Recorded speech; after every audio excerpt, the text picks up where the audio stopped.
de política e um pouco de economia também. Eu vou falar não só de economia, mas de política. Porque está todo mundo olhando para essas duas crises aqui. Vamos ver se dá certo. Olha, a gente está vivendo um momento que são as crises gêmeas, né? Quer dizer, não deveriam aparecer juntas, né?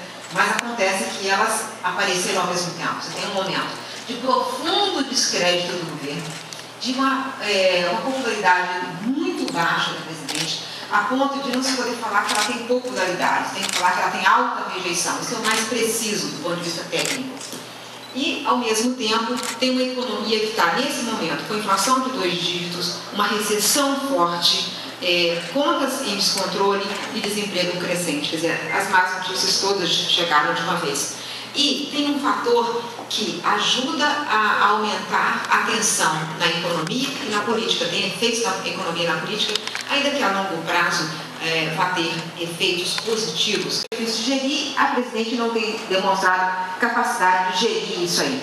Mas acontece outra coisa, se olhar para a popularidade, o pior momento, eu peguei aqui nesse gráfico, o pior momento de cada presidente no período democrático, né? O pior momento do Sarney foi em novembro de 89, o Brasil estava no auge da hiperinflação, o governo acabando, tinha tido uma eleição muito difícil. Recomenda para se preparar para esse futuro.